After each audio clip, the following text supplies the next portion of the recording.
My dear student, welcome to Blooming Rose Academy class 9th lecture 4 दो बैलों की कथा।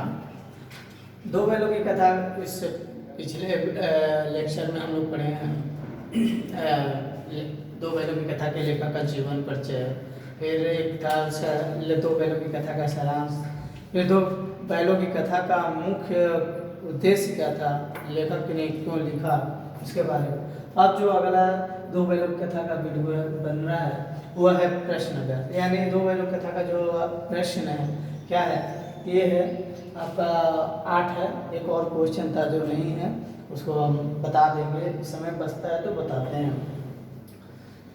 आपको इससे पिछले जो भी सारांश है आप लोगों ने बुकों में पढ़ा ही होगा, जो मैंने वीडियो बनाया उसको भी पढ़े सुने होंगे। तो पूरे इस प्रश्न का उत्तर आपको उन दोनों वीडियो देखने पे मुख्य उद्देश्य और सारांश को देखेंगे तो इस सारे प्रश्न का उत्तर उसमें निहित है। अब ध्यान से देखेंगे। कह रहा है कि कांजी हाउस में कैद पशुओं की हाजिरी क्यों ली जाती है। आपको पता है कि यदि घर में ही है तो पता चलता है कि हम लोग गिनते हैं कितने सदस्य हैं, क्योंकि कांजी हाउस एक क्या है, पशुओं को कैद कर रखे जाने वाला एक बाड़ा है, जहाँ ऐसे आवारा या बेवजह पशु घूमते हैं जो किसानों के फसलों को चर लेते हैं, तो उनको इसी कांजी हाउस में रखा जाता था। यानी कांजी हाउस में कैद पशुओं की हाजिरी इसलिए ली जाती थी कि कोई पशु भाग तो नहीं गया है, इससे उनकी स्थिति का पता चलता था कि सभी पशु हैं कि नहीं हैं, और उनके मालिक यानी उन जानवरों के मालिक से जुर्माना वसूला जा सके, इसलिए कांजी हाउस में कैद पशुओं की प्रतिदिन हाजिरी ली जाती थी। ठीक, ये पहला क्वेश्चन था। अब आते हैं दूसरा क्वेश्चन पे। छोटी बच्ची को बैलों के प्रति प्रेम क्यों उमड़ आया। आपको मैंने बताया था कि जो छोटी बच्ची है, जब दोनों बैल हीरा और मोती गया के घर, जो झूरी का साला गया है उसके घर जाते हैं, तो जो गया है इन बैलों के सामने दिन भर काम लेने के सामने सूखा पुआल डालता है, सूखा ऐसे छाटी पानी कर देता है, लेकिन कुछ डालता नहीं है और दिन भर काम लेता रहता है इन बैलों से।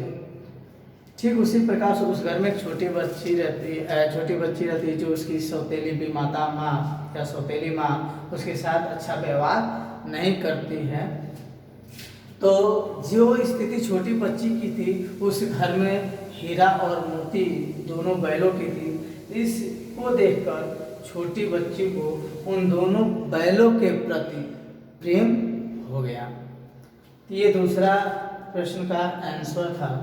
अब तीसरा प्रश्न आते हैं जो मुख्य है, यही देखा जाए इसके माध्यम से लेखक ने कुछ बातें लिखा है कि कहानी में बैलों के माध्यम से कौन कौन से नीति विषयक मूल उभर कर आए हैं।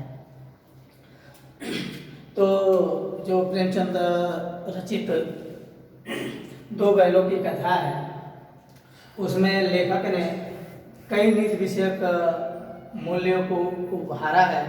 जैसे एक जगह जब गया और उसके साथियों को लेके जाते हैं तो मोती उन्हें सिंह से मारने की बात कहता है, तो हीरा उसे मना कर कहता है कि हिंसा का जवाब हिंसा से नहीं दिया जा सकता है। ये पहला नित्य मूल्य विषय बातें थी। वो कहता है कि मतलब कि यदि कोई व्यक्ति हिंसा करता है तो हम उसका जवाब हिंसा से नहीं, उसे प्रेम से दे सकते हैं। उसमें अगला है कि जब छोटी बच्ची के साथ जब उसकी माता उससे अत्याचार करती है, उसके प्रति दया भाव नहीं दिखाती है, तो मोती उसे सिंहों से मारने की बात करता है। तब जाके हीरा समझाता है कि हमारे यहाँ स्त्रियों पे वार नहीं किया जा सकता। हीरा मोती को समझाता है कि हमारे यहाँ बैलों को औरतों पे सिंह चलाना मना है। यानी हमारे यहाँ जो औरतें हैं, औरतों को हीन समझा जाता है और उन्हें बलहीन समझाता है, इसलिए हमारे यहाँ औरतों पे अत्याचार नहीं करना चाहिए। यानी जो बलशाली हैं उनको औरतों पे नहीं बलपूर्वक उन पे अत्याचार नहीं करना चाहिए। इसके अलावा आगे भी कहते हैं कि जो दो बैलों के माध्यम से ये बात बताते हैं कि यहाँ दूसरे कमजोरों के प्रति सहानुभूति भी दिखाते हैं। जिस तरह कांजे हाउस में हीरा और मोती बंद रहते हैं, तो वहाँ जो पहले से ही मौजूद जो पशु बंधे रहते हैं उनकी दशा बहुत ही दयनीय होती है और वहाँ वो दोनों दूसरों को उनको देखकर उनके अंदर सहानुभूति पैदा करते हैं और कांजी हाउस की कच्ची दीवारों को गिराते हैं और सारे पशुओं को भगाते हैं। लेकिन जो गद्दा है वो भागते नहीं हैं, उनको सींगों से मार के भगाता है। तो यहाँ देखते हैं कि वो दूसरों के प्रति सहानुभूति भी रखते हैं, सहायता करना चाहते हैं, दूसरों के प्रति हमेशा अपने यहाँ तक आत्म बलिदान देने तक को भी तत्पर रहते हैं। दूसरा जो इसमें विषय देखा जाए नीति मूल्य, तो वहाँ हीरा को मोटे रस्सी से बांध दी जाती है। कच्ची दीवार गिरने के बाद हीरा कहता है कि मोती तुम भाग जाओ, लेकिन मोती भागता नहीं है, कहता नहीं एक दोस्त को छोड़कर हम कैसे जा सकते हैं। यानी इसमें जो दोस्ती की गहरी संवेदना है, जो नीति है, उसको इसमें बताया गया है। यानी इस माध्यम से देखा जाए तो यही दो तीन चार जो टॉपिक है इसमें नीति विषय का मूल्यों को इस दो बैलों की कथा में उभर कर सामने आया है। अब अगला जो प्रश्न है, प्रस्तुत कहानी में प्रेमचंद ने गद्य की किन स्वभावगत विशेषताओं के आधार पर उसके प्रतिरूढ़ अर्थ मूर्ख का प्रयोग न कर किस नए अर्थ की ओर संकेत किया जाता है। तो हम जानते हैं जो कहानी है दो बैलों की कथा में, गद्य शब्द का उन्होंने स्टार्टिंग में ही आप पढ़ेंगे तो देखेंगे कि जो परले जो गद्दा है, यानी व्यक्ति जो अति मूर्ख होता है तो हम या ज्ञानहीन होता है तो उसे हम परले दर्जे का गद्दा कहते हैं, यानी गद्दे की उपमा देते हैं। लेकिन यहाँ जो लेखक है दो बैलों की कथा में जो लेखक ने गद्दे शब्द का उसके जो मूल अर्थ गद्दे का मूर्ख होने का न देकर किसी अन्य अर्थ की ओर व्यक्त करता है और ये बताता है कि जो गद्दा है गद्दे को मूर्ख माना जाता है, लेकिन यहाँ गद्दे को मूर्ख न मानकर उसे सिद्ध पुरुष या सिद्ध ऋषि मुनियों की तरह बताया गया है।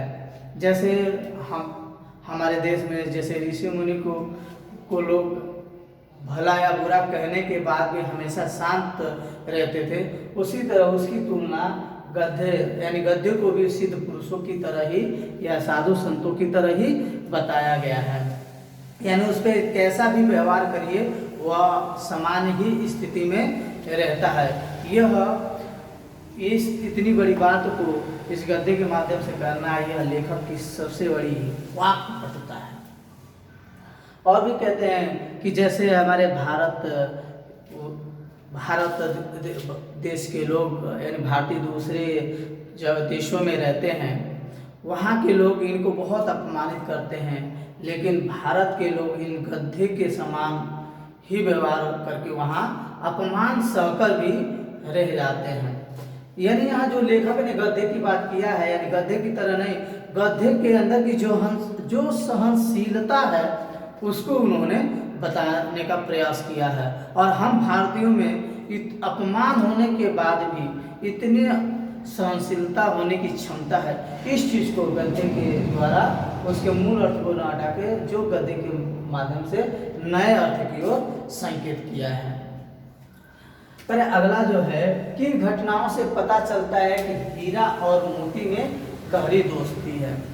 हम स्टार्टिंग में यदि ध्यानपूर्वक लाइन बाय लाइन पढ़े तो हर प्रश्न का उत्तर आपको में मिलेगा। थोड़ा सा आप अलग से सोचें तो उत्तर मिलेगा। कह रहा है कि किन घटनाओं पे पता चलता है, यानी प्रेमचंद्र द्वारा रचित जो दो बैलों की कथा है उसमें हीरा और मोती नामक दो बैलों की गहरी दोस्ती को बताया गया है, उनके साथ ही साथ समाज की अन्य घटनाओं को इनके माध्यम से बताया गया है। कह रहे हैं कि हीरा और मोती में इतनी गहरी दोस्ती है कि वह नाद में एक साथ मुंह डालते हैं और एक साथ निकालते हैं।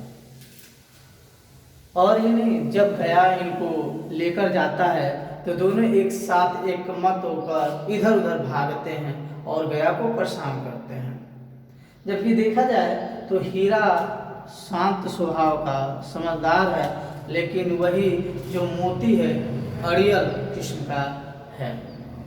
फिर भी इन दोनों में एक अपनी संवेदना है, अपनी आत्मीयता है, यानी दोनों एक दूसरे को बहुत अधिक चाहते हैं।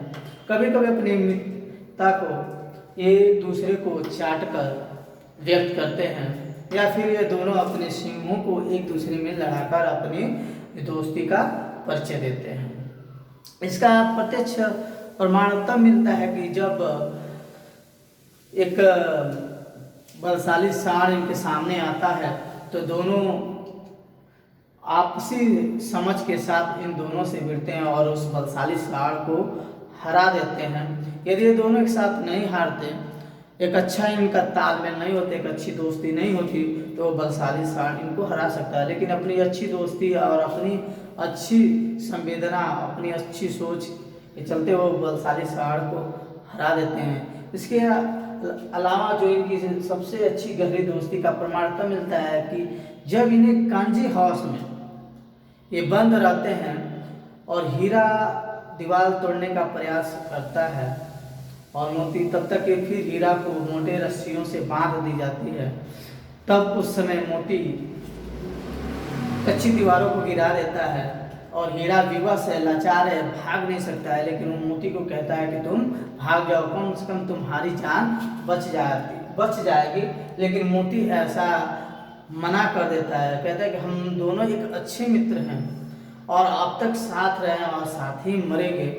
और वो इतना कहकर वो भी उसके साथ नहीं जाता है।